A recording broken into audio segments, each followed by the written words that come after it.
I'm Elle Mejia, a landlord, investor, and retail leasing professional. I've completed high-level transactions for retailers in markets across 5 continents. On my way to building a multi-million-dollar real estate business, I'm curating advice from women who are killing it across the globe and sharing those conversations with you. You can absolutely run your business, run your household, and run your life without running yourself into the ground. Welcome to This Girl Sells Real Estate. Hello and welcome. You are tuned into This Girl Sells Real Estate. This is a podcast by PrettyGirlsWork and the Real Estate Collective where we feature conversations with phenomenal women in real estate. And I am your host, Elle Mejia.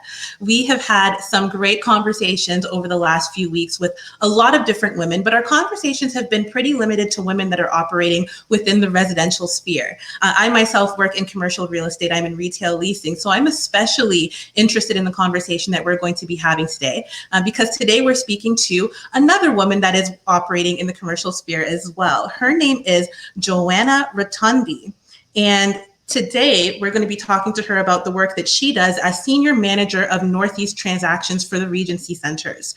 Her primary responsibilities involve the identification, the evaluation, and the structuring of profitable property acquisition and disposition opportunities within core markets in the Northeast. And throughout her career, she has identified, underwritten, and closed over $750 million of acquisition. So we are definitely excited to have this conversation with Joanna today. Joanna, how are you? Hi, how are you? Thank you so much for having me, Elle.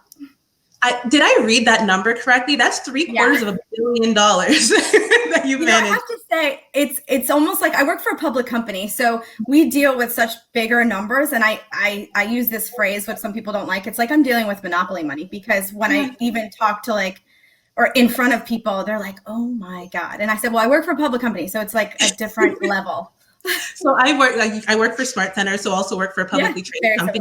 As you'll get a construction estimate that comes across your table for a new build, and you're like, "Oh, only $9 million for that."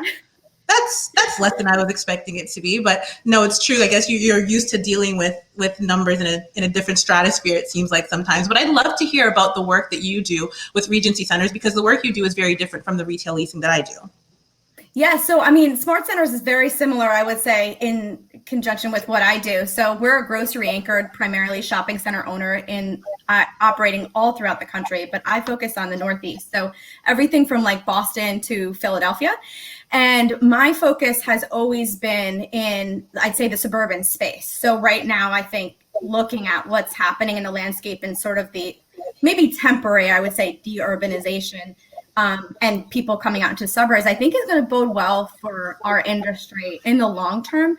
But right now, it's definitely been a difficult time. And thankfully, I wear a lot of different hats. And over the years, I've been in the REIT world, so real estate investment trust, for over 10 years. And I have touched multiple departments. So I'm helping on the tenant side of things. I'm helping on global level issues, not just buying and selling, but we are actually in the process of selling a few centers or single tenant assets right now within our portfolio. But I'd say over the last 10 years, I've done quite a few different roles and responsibilities, but all relating to the shopping center commercial space.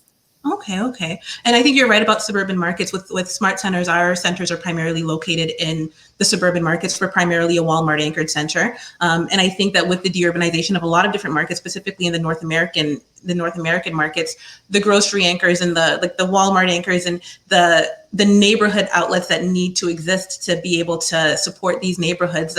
It's the reason why these REITs, Smart Centers, it's the reason why Smart Centers as a REIT has performed so well in comparison to a lot of other REITs. And I'm sure it's the same experience that Regency Centers is having as well.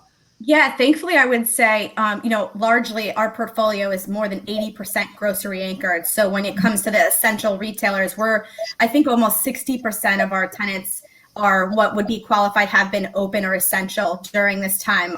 But we are also the largest landlord for Whole Foods and Trader Joe's. So if you know Trader Joe's in the North America, it's a great, high volume, small grocer. So that's our niche is this higher end or more boutique and organic kind of customer. But we do have every other major grocery store within our portfolio for the majority. Do you find that with the retail that you're putting into those centers, and this is not a question that we discussed, but now I'm curious. Do you find that with the I guess the development plans that you have for these centers, are you looking at diversifying and moving away from retail at all with some of the outlooks that have been out, or are you kind of holding strong and diversifying the type of retail as opposed to moving away from retail? Personally, I see there's going to be a shift. I would say from a company level right now, what we're dealing with is our properties and making sure that we're doing the best by our tenants and working with them and being just human at this point. And with regards to our development pipeline, we actually cut a lot of our developments that were going to be for the fourth quarter of this year or first quarter of next year until we can kind of get a handle of what's going on within the market and openings and hopefully not continued closings before we pick back up our pipeline of development and acquisitions. I guess it's the same position that a lot of retailers find themselves in, where they're trying to figure out how to pivot in terms of what's going on right now, but also what that looks like next year, 5 years from now, 10 years from now in the retail sphere. What aspects of this kind of virtual onset are going to remain, if it's going to be a mix of both, and so just trying to figure out where it's going to land so that you know what your plans are going to be from there. Yeah, I know I can speak personally. I know from a Regency level and like what the statement would be from them, I would say this is more from my own, you have to be very careful because you work for a public company. You want to make sure what you're saying is your opinion. But I would say what I've seen a lot of, and I'm sure this is no news, is the demauling. So there's a lot of retail tenants, as I'm sure you can see, that want to demall because of the high traffic, especially right now with the essential, what we used to call necessity retail, and within these centers. And I think that that's something that's already been a trend and is just accelerated. And then with regards to logistics and industrial, I think that's something in the future, very near future, which is already happening, as you can see with these distribution centers from Amazon and what have you. But I think that's going to be a bigger trend. With some smaller local logistics or industrial people that maybe have industrial flex space where they're utilizing it for office. And it's cool because there's all these cool concepts that can manufacture and also exist in an office that maybe become some of these boxes. And that's just my opinion.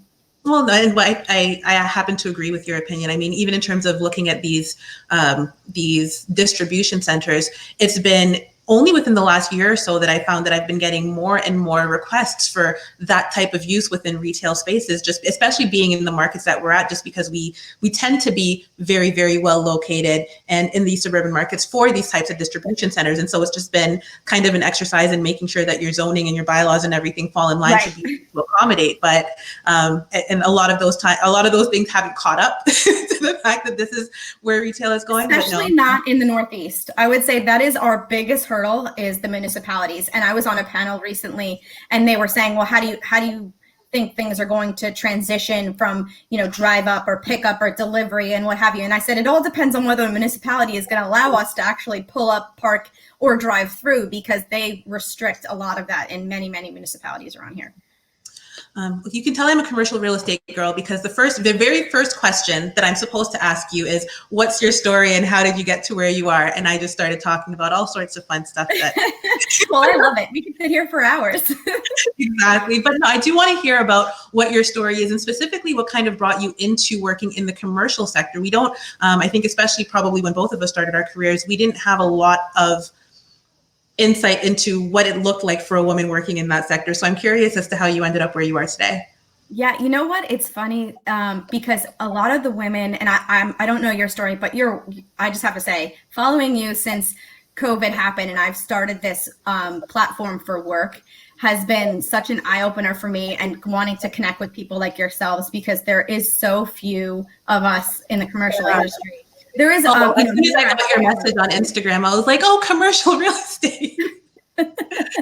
Yeah, I would say so. Like from a commercial side of things, especially in the investment sales world, it is so still male dominated. And I would say there's literally like 1% women. It is changing now that the analysts, I would say, have over the last 10 years started to become women, and then they get brought up in the industry. But a lot of the women that I know in this sort of small pocket of people have had family members in it. So I've been born and bred in this business. My grandfather was in excavation, and what he was called the Dirt Man. If you're familiar with the area, he was like the Dirt Man for Co-op City and one of the largest cemeteries, St. Raymond Cemetery. And my father was a developer and my mother was a broker. And unfortunately, my parents were divorced. But when I was a kid, I used to go in on weekends and try and help my mom make extra money and making flyers. And we'd take pictures of buildings and, you know, actually go physically print out the pictures and like glue stick them on and make brochures for her when I was 7 years old. So, and I'd go on showing for your so my mother's really the reason why I'm here. Well, that's amazing though, because you actually have you have people in your life that even at the beginning of your career, and certainly a foundation that you laid before you even knew that you were going into this career, that's probably led to a lot of the successes that you've had today. So the story I have is a pretty long one, but I'll try and shorten it. So when my parents have all the time in the world, this is the internet. So when my parents, I was a baby, like 2 years old when they divorced, and they used to own some property, and they had to separate, their assets. And we went through some really hard times. And when, you know, the ups and downs of the real estate industry, I've had to live where you've had a lot and then you lose it and then you have it. So I think that gave me this drive to always want to do better and do more. And you're only as good as your next deal kind of mentality. And I think that is what really drove me into real estate, because you kind of always have to keep going and moving. But when I started, I actually was 13 years old in my first real estate job. I worked at a law firm preparing HUD forms and contracts for closing, if you could believe it, 14 actually. And then by the time I was 18, I got my own real estate license, and I used to canvas for my mom. And at that time, my family was in a tough spot. We had not a lot of money. So I was liking to drive a nice car and have nice clothes. So the only way I was going to do that was if I started working. So I paid my own way through college, working with my mom and also working 2 other jobs. I was a hostess. I worked at a flower shop. I did a lot of things. And by the time I was 21, I started my last year of college in Fordham University, and I started working for a REIT. I had been developing a name for myself and canvassing and doing some leasing deals with some of the REITs, and they asked me to work in-house for them. And this was in 2007. So I got hired in 2007, right before the crash. And crashed, yeah. 2008, in January is when I really was physically there. And so they actually let go a very senior person and hired me at like chump change compared. So I worked for them for 5 years, and they really taught me so much. I worked next door to the CEO and the senior vice president of transactions, and I was only Metro New York based. So having that opportunity to work with them side by side, listen in, and I would raise my hand. There'd be a meeting, I'd be sitting in it. And I think, if there was something going on after the meeting's over, I'd ask 10 questions. If there was a board meeting, it was just getting myself anywhere close to something that was going on. So that was really what started me, was just putting myself out there, constantly networking. I would say being a hostess at a steakhouse that was a very high volume at the time, with a lot of like high-end clientele, is also what helped me have confidence in what I was saying and how I was speaking. So I think the combination of all of those things got me to where I was. But originally it started because I was like born and bred in the business. Well, you said something really interesting, that you're only as good as your next deal, not your last deal, but your next deal. And it's a conversation that I've had with my partner before. He's not in real estate, but he is in a pretty, again, a high level, high pressure sales type role. And there's just a level of ambition and a level of confidence that you have to work in an industry like that, where it doesn't matter what you accomplished yesterday. It didn't matter what your numbers were last year. It's almost like this intrinsic belief that, I can absolutely do it again, and then do it again after that, and then do it again after that. Is that a mindset? And I know that you talk about being able to leverage all of the opportunities that kind of came at you so that you could advance your career. But is that mindset something that you also credit as being born and bred in the business and getting it from your family, or is that something that you think was always inside of you? So, it's funny you say that, because I have, kids, and my husband, I married, I have stepchildren as well who are older. And I think sometimes if you get it early enough, you can learn it. But it has to be like in this teenage years. And I'm not fully sold on this idea yet, but I don't think you need to be born with it. But I do think that there has to be at a young age the understanding of work and getting rewarded for your work and wanting to continue to do more. And I think a lot of what I'm trying to instill in our kids and all of that is like that work ethic, which I think is an issue, just generally today. I have a 9-year-old myself who sends me invoices for his allowance. And they're super bright, doesn't care for school very much, but super bright. But certainly there are a lot of qualities in him that I see that I know I have in myself. I'm not sure whether that's because he's observed, and I'm sure you probably see the same with your kids, where they observe, and even when you don't think that they're watching or don't think that they're paying attention, you are setting that example for them. And it really is just about kind of cultivating around them, making sure that they have access to the resources that they need to be able to do what they need to do. But it sounds like that's exactly what your family did for you as well. So you're probably in the best. That was intentional though.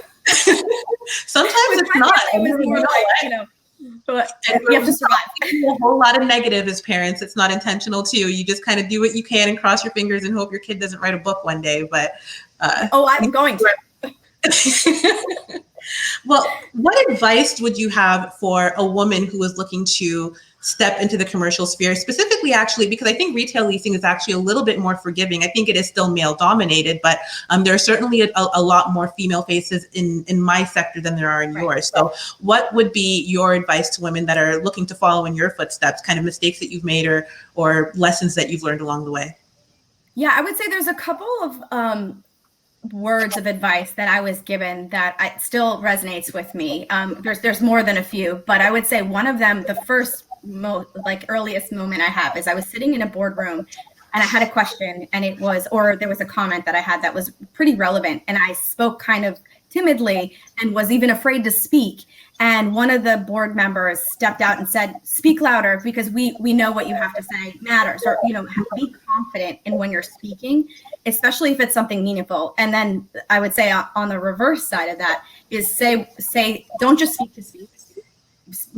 Have influence in what you're saying, and make sure what you're saying is accurate. And I think that's a big issue, I would say, internally that I have, and what I've overheard other women have that kind of hesitation because they worry about whether or not they should speak or should say something. And speaking out, and I think in commercial real estate, and it's sort of like, planting your flag as like, it is so important in this industry because it's so numbers driven, it's so business driven, and it's like if you're savvy and you're on it, then people respect you, and that in turn comes back to you for more and more business and more respect. And that's what I've come to know is like building your brand and who you are is imperative in real estate in general, but even more so in almost every word you speak, which is unfortunate. But for women especially, I have to not only be right, but I have to be right often, and I have to be present. And there's just so many things that I feel that I have to work so much harder at because of who I am and how I look. And, I'm short too. So I feel like there's so many things. I'm 5'3.5". I feel your pain. But I can't remember insecurity, but it's, Yeah. I wish I remembered where I heard this quote. I feel like I read it on Instagram just a few weeks ago, but it was an interview that was happening, and someone asking a woman, a well-accomplished woman, how she got over feeling intimidated, having to sit in these boardroom with all of these intelligent, accomplished men all the time. And she said, well, the first thing that I had to realize was that a lot of them aren't that smart. And it wasn't. And it's not even to say that it's not that they're not that smart. It's almost like there's a reason why you're at that table too. Exactly. So there's a competence that you bring to the table that you're not faking. It's like this imposter syndrome. You're supposed to be there. There's a reason you're supposed to be there. And so it's okay to showcase your talents and your skill sets at that table, because they are going to be comparable to anyone that's at that table. And I think And then the other thing I would say, which is so important, is it. No, and this is where I know one of the questions you had asked is whether or not I had a mentor. And I would say there are things that people said, and there are people that in a meeting or throughout my career have done or said something that have given me the drive to go forward or to want to do more. But I would say I haven't had a mentor or someone handing me anything. And I think it's my eagerness to want to make a difference and to be involved and to get these deals done, to force myself to be a part of meetings that I wasn't invited to, and always walking that line. So I always, walked this like really fine line of like being annoying, and wanting to be involved. So I think it's really important to push and to not take no for an answer, because people actually identify me as a pit bull, because once I lock on, I don't let go until you actually release my jaw.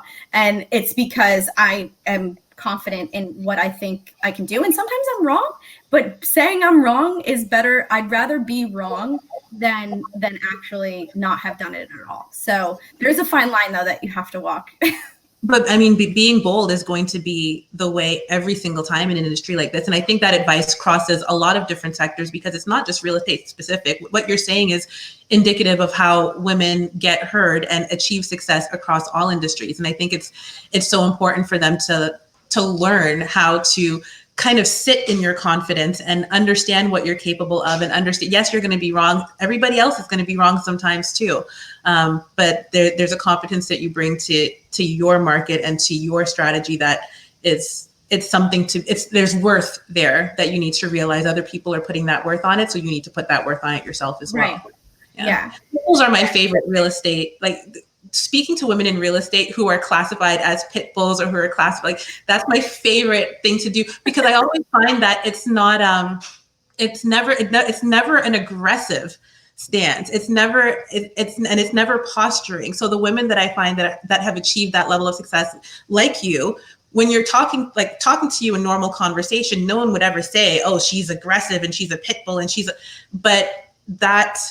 it's like that title is put onto the work that you do. The work that you do is that dynamic. The work that you do is that aggressive. It's not necessarily your personality. Do you find that there's a disconnect sometimes when you meet people as to who you are and what your capacity is in your position? Yeah, I mean, I think that it's kind of a struggle that I have. I mean, my title is senior manager. And if I don't walk in that room with a vice president role or something of an officer level, so to speak, I'm starting over. Like, I have to prove myself if they don't know me, because the minute I walk in that door, they have a preconceived notion that I don't have the title and I may not have any influence or importance to make a decision.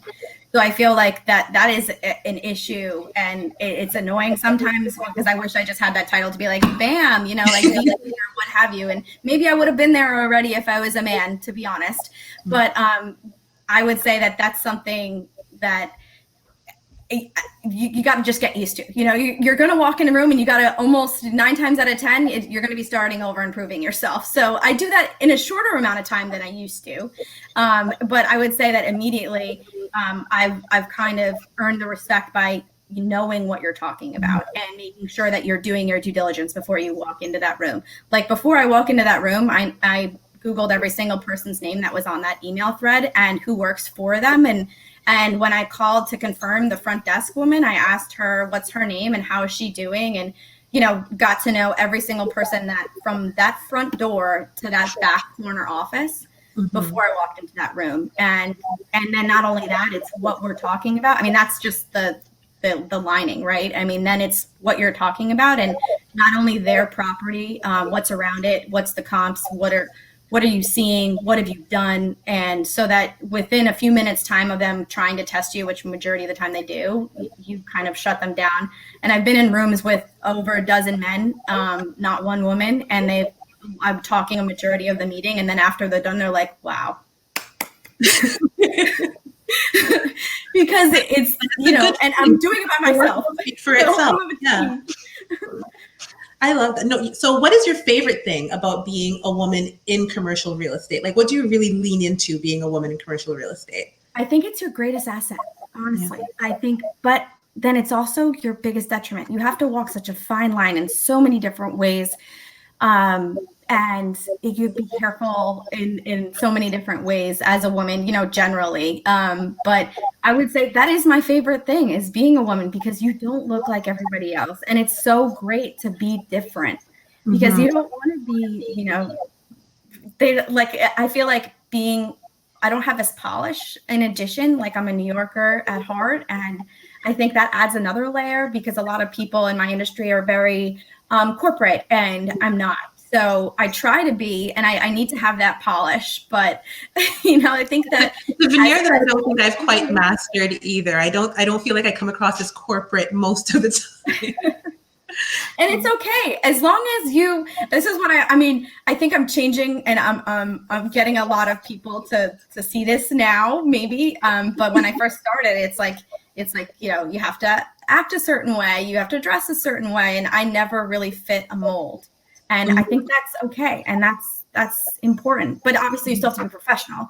And that's what I love about being a woman in the industry is that. And when I see other women like me, it's a shock. And I'm like, wow, like, this is great. And then I become really fast friends, and we end up doing and sticking together. Unfortunately, there aren't that many of us, so I don't get to do that much with them, but I promote it and I love it. And you're in Canada, and I reached out to you, and look, here we are. So it's my favorite thing to do, because I think even you having those relationships, and I'm speaking about those relationships, being on this platform today, being on your Instagram, it gives permission for women like you who are coming behind you to be like you and to be successful in the sphere as well. And there's just decades and decades of women being told that you can be successful in business as long as you can make people forget about the fact that you're a woman. Dress in dark colors and put your hair in a ponytail and don't wear any makeup and wear flat shoes and speak in a lower tone of voice. And these were this was real advice and real books that I was reading when I started out in this industry, was how to downplay your femininity to achieve business success. And I think the more and more people see women like you doing the work that you do, and with the capabilities that you have, it teaches everyone. It teaches the men in the room, it teaches the women in the room, and it teaches all of the women coming behind you that they're not mutually exclusive. You can be who you are and still be able to achieve that success. Absolutely. You said it so perfectly. And I would say that is what my biggest next step is. I know, like, career wise, I don't think I'm at the height of the level, but I think I've learned so much to this point where I want to help and mentor anybody. So if anybody ever wants to reach out to me and ever, just to be a lending ear to share stories or how I may have dealt with a situation, I think is so important, because I never had that. I never had a woman that I can look to share stories with and how they dealt with it and what should I do. And I'm now at the level where I'm meeting more and more women because I've got to this next level. And I think once you get there, you see the other people who have risen, and because we were behind the scenes before, and you get to go to all of those events or things. And social media has been an amazing platform to be fantastic tool. Yeah. I would say be who you are, because that's what makes us interesting. And real estate in general, every day is a new day, and every day is a different and new opportunity and adventure.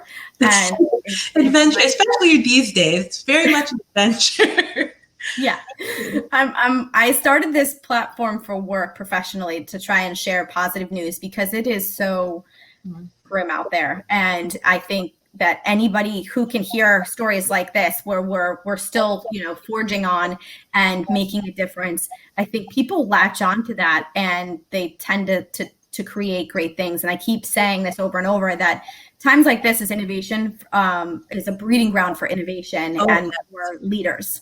And I think this will continue.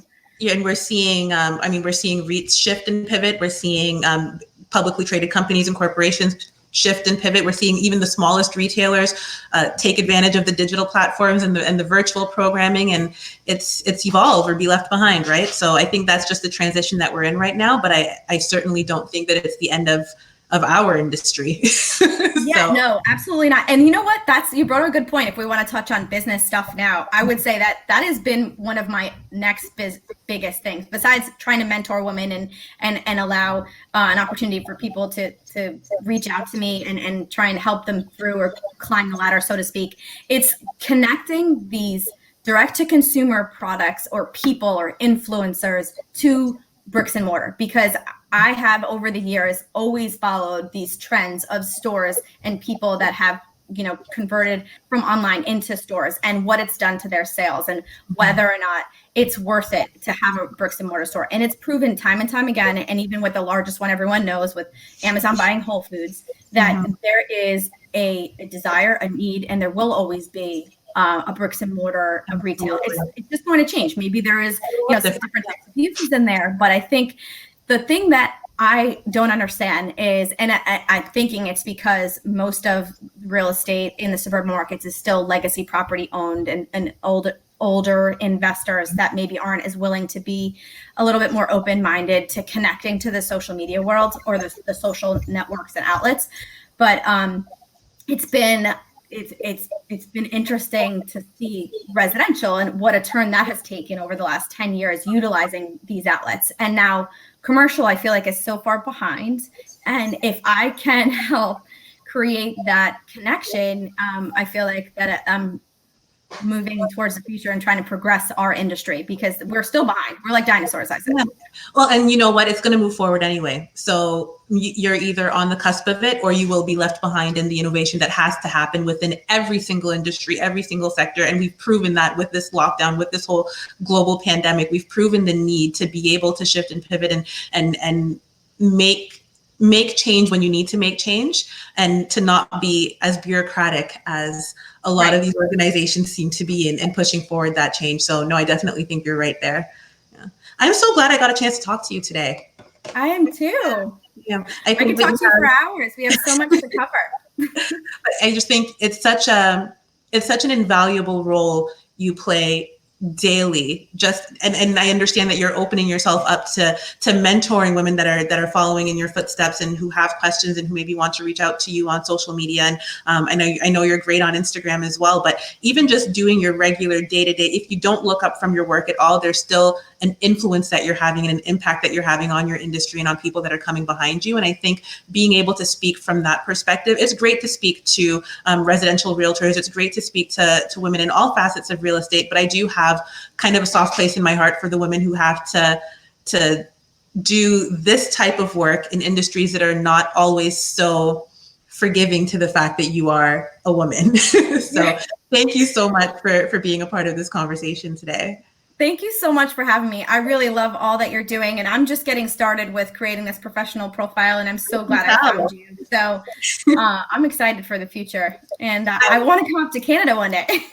Well, hopefully the borders open up at some point, and I will take you out. Our patios are open, and I think our restaurants are opening up for dine-in this Friday. So when you get a chance to come to Toronto, definitely look me up, and I will take you out. If it's not in a restaurant, on a patio somewhere, and we can have all sorts of conversations. Yeah, I'm with you on that. So thank you so much, Elle. This was awesome. Great job. Thank you. And thank you to all of our listeners and viewers today. You can catch up on past episodes or any missed episodes of the This Girl Sells Real Estate podcast by visiting our website, PrettyGirlsWork.com. Just click on podcasts and you'll see all of our old episodes as well as a lineup of the episodes that we have coming down the line for you. Don't forget to like and comment and subscribe on whatever platform it is that you're tuning into us on. It is a small sacrifice for you, 2 seconds of your time, but it does make a really, really big difference in what we're trying to accomplish with this podcast.